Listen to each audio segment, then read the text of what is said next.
Good morning, all.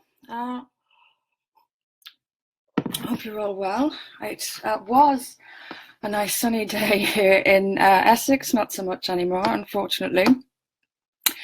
So, Brexit is in the news today.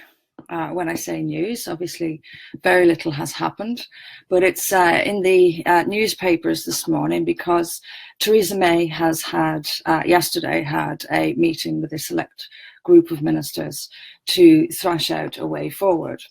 And as always, the details available today are vague, except that we know that the Prime Minister is going to make a speech outlining this agreement that they've come to. And we'll hear that speech apparently next week. But just some parts from the media coverage this morning that stick out. This is from the BBC.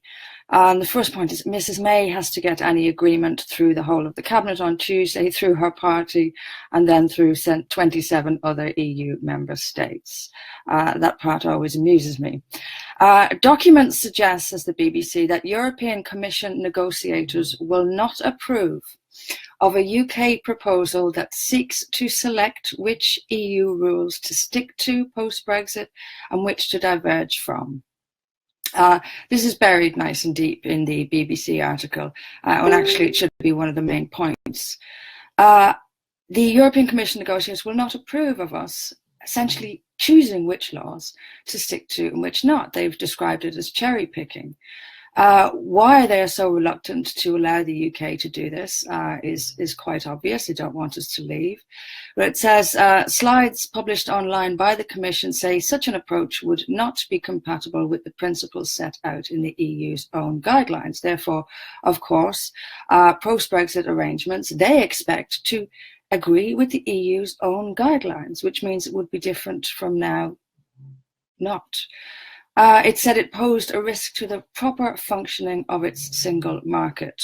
Now, the transition period, which is expected to be the 31st of December 2020, the BBC tells us that an EU diplomat told them that we are hoping for a relationship that is as close as possible to the existing relationship. The EU's chief negotiator, Michel Barnier, said should be given a mandate to explore all possibilities, and we know what that means. The document suggests that the UK will abide by new EU laws and be involved in talks on future fishing quotas, but will not be able to sign trade deals without the EU's permission. So, as usual, nothing will change. We will essentially be members of the EU during this transition period, which is stated as the 31st of December. I think we all know it's going to go on and on. Meanwhile, over on ITV News, Theresa May is facing the threat of a Commons rebellion on staying in the customs union. Now, Labour are warning that they will join with Tory rebels for an amendment to the government's trade bill, which would mandate the UK to form a customs union with Brussels after Brexit. And Emily Thornberry, the shadow foreign secretary, said that this customs union would look pretty much like the current one. And as she's also talked about renegotiating, and it's not going to be the same customs union, they're going to renegotiate a new customs union, which would look a lot like the one now. Now, customs union doesn't necessarily mean, and in fact doesn't mean, free movement of people, but you can bet in newly negotiated ones that is going to be key. In fact, free movement of people is going to be key in EU negotiations at all, and we know that's what Labour is going to be heading for. The key, even if we got to a point where we said, okay, well, that looks something like Brexit, the absolute sticking point, the key is going to be free movement of people. And I still think, I feel like I repeat myself a lot on Brexit, and I do repeat myself a lot on Brexit essentially because nothing changes. The free movement of people is the absolute key to this. And as I've said before, Brexit depends on public opinion and the strengthening of public opinion against the European Union.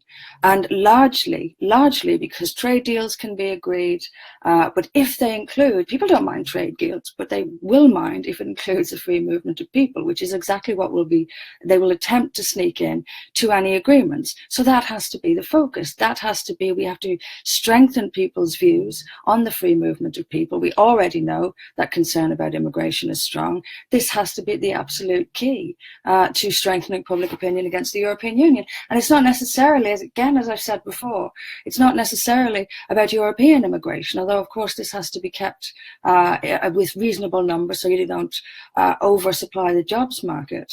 But when people are thinking about the kind of Britain, the kind of Europe that their children and grandchildren are going to be living in, and whether it's going to resemble the Britain and Europe of today, these are what they think about. They think about immigration not from within Europe but from outside it.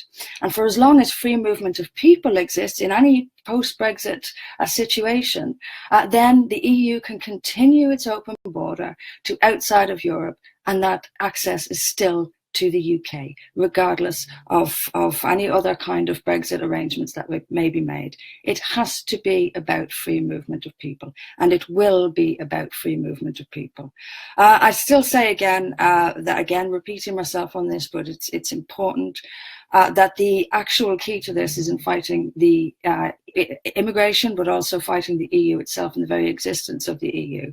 And to that end, and I think I have mentioned this before, that I've made some contacts with various different people across Europe about forming alliances and speaking out against both the EU and mass immigration that the EU is facilitating into Europe.